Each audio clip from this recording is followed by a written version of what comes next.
Good morning. It's Tuesday, January 7th in Altoona, Iowa.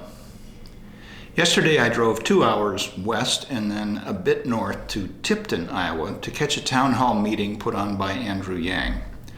He had 4 appearances yesterday, all of them about 2 hours apart, and Tipton was the closest to Des Moines and Altoona. Also, with a 2:15 start, it was possible to drive most of the way back on I-80 in the daylight. I-80 at night with trucks isn't fun. I'm going to stand up for a minute so you can see my Yang badge. That's how the Yang campaign and every other campaign I've encountered gives the equivalent of a button so they know you've registered or whatever the case may be. I very much enjoyed Andrew Yang's speech, and I think you will too. His question and answer session was also very good. I'm going to divide them into 2 separate videos. I hope to have them both up by tomorrow afternoon, Wednesday afternoon. Thank you, Al, and welcome again to all of you to Tipton, lovely town Tipton, and the Oasis. It's a beautiful place, of course, to have an event like this, and it's really nice to see such a large crowd today. I am Larry Hodgson, Center County Democratic Chair, and I've lived here all my life. It's time to look taller. It's great to be here. This is my 24th trip to Iowa over the last number of months, and every time it's better and better because the energy's higher, the groups are bigger. My first crowd was not as big as this one. And the voting is closer and closer. We're only 4 weeks away from the caucus. And it does not feel like this, but you all are among the most powerful people in our country today. You have the future of the country in your hands. I've done the math. Do you know how many Californians each of you is worth? You came to the right place then. Because you came here and became an Iowan. You now have super democratic powers. Each Iowan is worth about 1,000 Californians in terms of the power you have to shape the future of this country. How many of us are here in this cafe right now? I'm going to give a Trumpian estimate. There are 400 of you here in this cafe. There are about 40 people in this room. But even that is the equivalent of 1 football stadium full of Californians. Right, that's the power you have. That's why it's a thrill and privilege to campaign here every single time. The question is, how are you going to use this power in 4 short weeks? And to me, you must use that power to help solve the problems that got Donald Trump elected in the first place. Now, you all are Democrats for the most part. How did you react when Donald Trump won in 2016? Tears, groan, sick, nausea, shock. I reacted the same way. I said, oh my gosh, the country just decided to take a bet on the narcissist reality TV star as our president. And though I was shocked, we all had family members, friends, and neighbors who celebrated his victory. And I know that's true for all of you because Donald Trump won Iowa by more than 8 points. You have to ask, how the heck is that possible that he won the purplest of purple states, Iowa, by that much? If you were to turn on cable news at any point in the last several years, why would you think that Donald Trump is our president today? Russia. Hillary. Emails. Fox News. Deep state. Conspiracies. Racism. Ignorance. All of this has been mashed together into some kind of toxic brew and said, this is why. But I'm a numbers guy, as you can tell from the math lapel pin. And the story as to why he's our president is clear in the numbers. That we blasted away 4 million manufacturing jobs over the last number of years. And where were those jobs? Ohio, Michigan, Pennsylvania, Wisconsin, Missouri, and more than 40,000 right here in Iowa. I have been to those towns here in Iowa, and after the manufacturing plant closed, the shopping district closes, people leave, the school shrinks, that community never recovers. I have seen that same story play out in Missouri, Ohio, Michigan, over the last 7 years running Venture for America, a nonprofit I started in 2010. And I have to say, first I just want to give a shout out to my wife because I was a pretty normal guy when I decided to start Venture for America. I was like, hey, how about I quit my job, start a nonprofit, and run around the country trying to help people grow businesses. She was a good sport about that. She was an even better sport when I, 7 years later, was like, hey, how about I run for president of the United States? And occasionally someone thanks me for running for president, and I say, thank my wife, because one, she let me run in the first place, and number two, she's been sacrificing much more than anyone else while I've been away. So I started Venture for America, and I saw firsthand what happened in these manufacturing towns, and I saw that it led Trump to become our president, where if you draw a line between industrial automation in a voting area and the movement towards Trump, it's like a straight line up to the right, if you look at the data. Unfortunately, what we did to those manufacturing jobs, we're now going to do to retail jobs, call center jobs, fast food jobs, and on through the economy. How many of you noticed stores closing around where you work and live in this part of Iowa? Stores closing? Why are the stores closing? Online shopping. In a word, Amazon. Amazon's soaking up $20 billion in business every single year, causing 30% of your stores and malls to close forever. Most common job, ooh, loud. Most common job in our country is retail clerk. Average retail clerk is a 39-year-old woman making between $8 and $10 an hour. What is her next move when the store or mall closes? How much did Amazon pay in federal taxes last year? Zero. That is your math. 20 billion out, 30% of your stores close, you get zero back. You've all seen the self-serve kiosks in the CVS, the grocery store, the fast food restaurant, but it's not just the obvious changes we can all see in front of our eyes.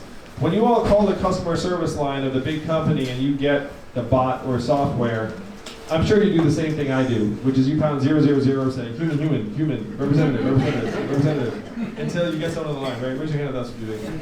Oh yeah, we all do that because we hate that software, it's terrible. But in 2 or 3 short years, the software is going to sound like this. Hello Andrew, how's it going? What can I do for you? It'll be fast, seamless, delightful, a little bit overly friendly, perhaps. What is that going to mean for the 2.5 million Americans who work at call centers right now, making between $10 and $14 an hour? The rubber is really going to hit the road when the robot trucks hit our highways. How many of you know a truck driver here in Iowa? 3.5 million truckers in this country. And my friends in California are working on trucks that can drive themselves. They say they're 98% of the way there. Now, if you doubt that this is coming, a robot truck just transported 20 tons of butter from California to Pennsylvania 3 weeks ago, free of human intervention. Why butter? I have no idea. But if you Google robot butter truck, maybe they had a big stack of pancakes. What is this going to mean for the 3.5 million truckers or the 7 million Americans who work at truck stops, motels, and diners that rely upon the truckers getting out and having a meal every day? How many of you have been to Iowa 80 and Davenport? It says 5,000 people stop there every day. What will that number be when the trucks don't have drivers? This is the greatest economic transformation in the history of our country, what experts are calling the fourth industrial revolution. When's the last time you heard a politician say fourth industrial revolution? 3 seconds ago. And I'm barely a politician. So I was seeing all this in 2017. Trump wins. I have a, oh my gosh, I should really dig into why he won. I see the information, I see, okay, fourth industrial revolution, 4 million manufacturing jobs accelerating, 30% of stores and malls closed, most common jobs in our country are going to disappear. And I went to our leaders in DC and I said to them, what are we going to do to help our people manage this transition? And what do you think the folks in DC said to me when I said, what are we going to do? We can't talk about that. Someone just made the same noise. So earlier, this trip in Iowa, someone made the Scooby-Doo noise. They were like, oh.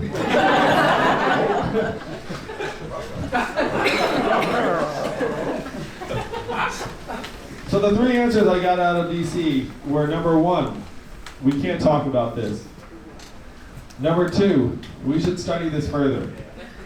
And number 3, we must educate and retrain all Americans for the jobs of the future. How many of you heard someone say something like that last one, right? Yeah. Educate, retrain all Americans for the jobs of the future. It sounds pretty good. But I'm the numbers guy. I said, hey, I looked at the studies. You all want to guess how effective government-funded retraining programs were for the manufacturing workers who lost their jobs in the Midwest? 10%. 10%, that's a very good guess. I anchored you low, because it is low. The real number is 0 to 15%. They're a total dud. The reality is half of those manufacturing workers who lost their jobs never worked again. And of that group, half filed for disability. You then saw a surge in suicides and drug overdoses in those communities to the point where America's life expectancy has now declined for the last 3 years in a row. You all know the last time America's life expectancy declined 3 years in a row? World War II is a very good guess, but you have to go back further than that. The Spanish flu of 1918, a global pandemic that killed millions. That's the last time America's life expectancy declined like this. It's highly unusual in a developed country for your life expectancy to ever decline. Ordinarily, you get richer, stronger, healthier, and everything just keeps on edging up. But here in the US, we've gone down and then down and then down again. So when I said this to the folks in DC, they said, well, I guess we'll get better at retraining then. And then just went back to what they were doing. And one person said something that brought me here to you all today. He said, Andrew, you're in the wrong town. No one here is going to do anything about this, because fundamentally, this is a town of followers, not leaders. And in order for us to do anything about this, you would have to create a wave in other parts of the country and bring that wave crashing down in our heads. I said, challenge accepted. I'll be back in 2 years. Because that conversation was 2 years ago, and here we are. Woo!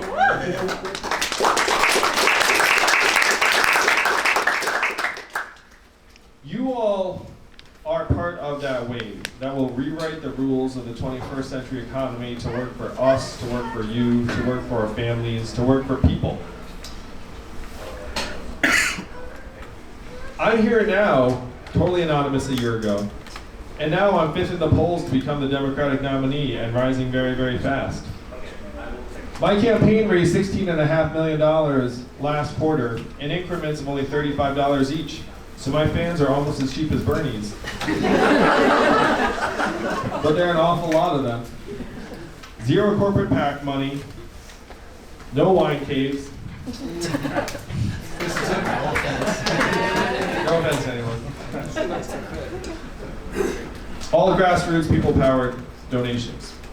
Because this is our chance to retake our government and make it work for us.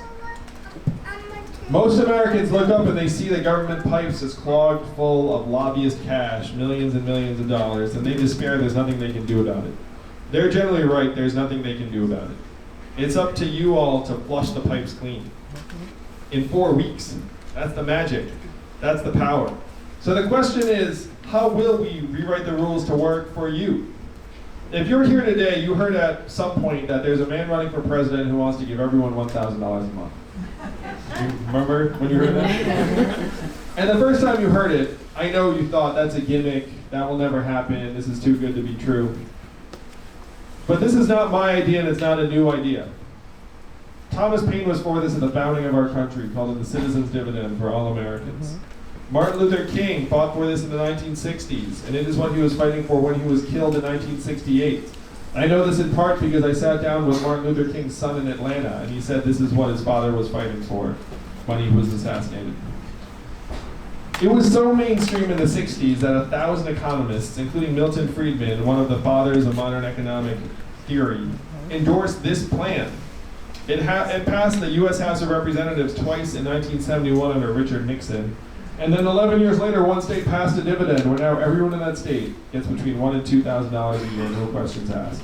And what state is that? Alaska. And how do they pay for it? Oil. And what is the oil of the 21st century?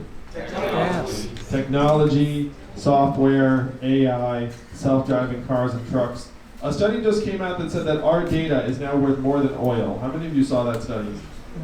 How many of you got your data check in the mail last month? If our data is somehow now worth billions of dollars, where is all that money going? Marketer. That's right. Facebook, Amazon, Google, Apple, and the trillion-dollar tech companies that are paying zero or near zero in taxes. Do you see how this works, Iowa? You get sucked dry, your neighborhoods get depleted, your stores close, and the biggest winners in this economy pay nothing. That is what you're here to change. That's what you're going to use your power for. Jeff Bezos is worth $115 billion today, post-divorce. Do we think it's appropriate that his trillion-dollar tech company pays less in taxes than everyone who's here today? Is that Amazon's fault? No. No, that's our fault. Yeah. We have to be pretty dumb Yep. to let them get away with paying zero in taxes. If we get our people our tiny, tiny fair share of every Amazon sale, every Google search, every Facebook ad, eventually every robot truck mile and AI work unit, we can easily afford $1,000 a month for everyone in our country. Particularly because when this money is in your hands, where will it go? How will you spend it? How much of it will stay right here in Iowa? Hopefully 100%. Most of it. Not all of it. You might get your own Netflix password instead of sharing all the time. But most of the money would go to car repairs you've been putting off, and daycare expenses, and Little League signups, and this coffee shop, and local nonprofits, and maybe Democratic Party dues, and religious organizations. This is the trickle up economy from our people, our families, and our communities up. This would give every American, particularly those in rural areas or places that are getting blasted by automation, a real path forward. This is the economy you can create and make real in just 1 month. And this money, as it makes you and your family stronger, healthier, mentally healthier, improves people's decision making, improves people's optimism. You just heard from Kyle Christensen, right? And Kyle is, where'd Kyle go? Did he already drive away and do something? He's watching the live stream. Oh, that's cool. So Kyle's one of maybe 15 or 14 or 13 families around the country we're giving $1,000 a month to. And there's an abstract argument you can make, be like, hey, everyone should have this foundation. And then when you see it in real life with Kyle and his mom, or Jodie Fassey and her daughter, or Mallory Shannon, or all of these families around the country, you see that $1,000 a month is a game changer for many of us, because it helps take the boot off of our throats and gives people a chance to breathe and think more clearly, make the kind of decisions that they want to make, do the kind of work that they want to do.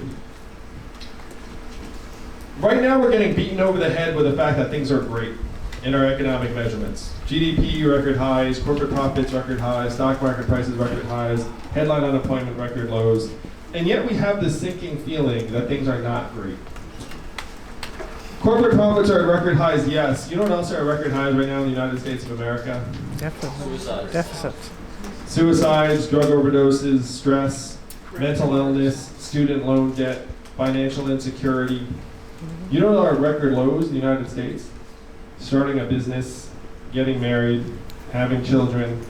Anything that's a sustained act of optimism is now at record lows in the United States of America. If you have record high corporate profits and your life expectancy is going down, which do you listen to? We know which one DC is listening to. DC can't even see the people. All they can see is the corporate profits.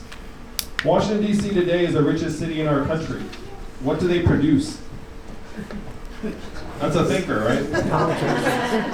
Whatever they produce, business is awfully good. Donald Trump said he wanted to drain the swamp. I want to do something different. I want to distribute the swamp. Why are we employing hundreds of thousands of people in the most expensive city in our country? We should be moving those agencies and personnel and jobs to Iowa, Ohio, Michigan, Florida. It would save us billions of dollars immediately because the cost would be much lower. And I would argue that their decisions would be better because they would live someplace normal among people as opposed to in the DC bubble. So we have these economic measurements that are leading us off a cliff, and we need to redefine them very, very quickly. Robot trucks will be great for corporate profits and GDP, but they'll be terrible for many Americans. What we have to do is start measuring how we're doing by how we're actually doing. Things like our health and life expectancy, the ability to retire in quality circumstances, and this freedom dividend stacks on top of Social Security, because we know you cannot retire on Social Security benefits, and this would give Americans a real chance to retire in quality circumstances. How our kids are doing, clean air and clean water, mental health and freedom from substance abuse. These are the real numbers that we should be measuring our progress with. And as your president, I would change our measurements to these numbers and then present them to you every year at the State of the Union. I'd be the first president to use a PowerPoint deck at the State of the Union.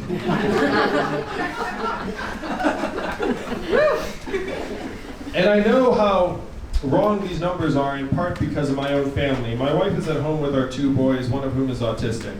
What is her work included at in our economic measurements every day or every year? 0. And it's not just her and stay-at-home parents here in Iowa and around the country.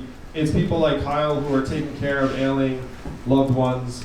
It's nurturers, it's volunteers, it's coaches and mentors, it's artists most all of the time.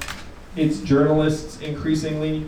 We have zeroed out 2,000 local newspapers in this country, causing local news deserts all over the country. And I'm going to ask you all, how can you have a functioning democracy if you don't have any news in your town? If you believe in democracy, you actually need to have a local paper so that people have some information about how they're voting. These are the things that we claim to value most highly in our country.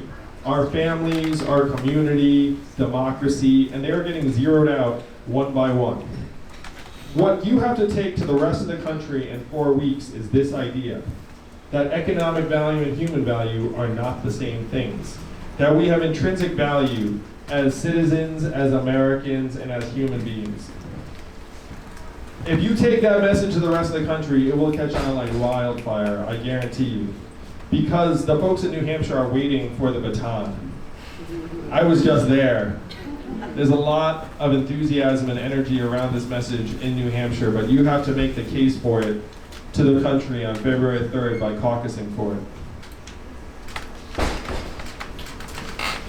Donald Trump is our president today because he had a very clear set of ideas. He said he was going to make America great again. What did Hillary Clinton say in response? America's already great. Remember that? It's been a long 3 years, I know. But it is about to come to an end. Yes. That response did not work because the problems are real. The suffering is real. How many of you all are parents like me? If you're a parent like me, you've had this sinking feeling for quite some time that our kids are inheriting a future that is not as bright as the lives that we have led as their parents. I don't want to, you don't have to acknowledge that, but you've all thought that, I know, because I'm a parent, I've thought that. And that is true in the numbers. If you were born in this country in the 1940s, first, congratulations. But if you were born in the 1940s in this country, there's a 93% chance that you're going to be better off than your parents were. That's the American dream. That's what brought my family here. That's what's worked for this country for so long. If you were born in the 1990s, which I sense that some of you were, you're down to a 50-50 shot and it's declining fast. That is why we feel the way we do, because we are leaving a future that is far darker for our kids than they deserve. I'm running for president not because I dreamt about being president of the United States. I'm running for president because, like so many of you here in this room today, I'm a parent and a patriot. I have seen the future that lies ahead for our kids, and it is not something I'm willing to accept. They deserve better than this. You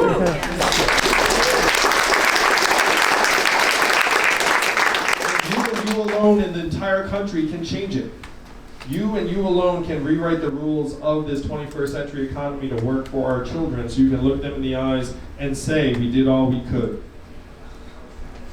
Donald Trump made this simple case that he was going to make America great again, and he was right about the problems. The problems are real. But his solutions were the opposite of what we need. What were his solutions?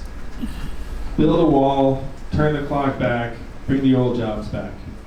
Iowa, we need to do the opposite of these things. We need to turn the clock forward. We have to accelerate our economy and society to rise to the real challenges of this time. We have to evolve in the way we think about ourselves and our work and our value. I am the ideal candidate for this job because the opposite of Donald Trump is an Asian man who likes math. Thanks very much.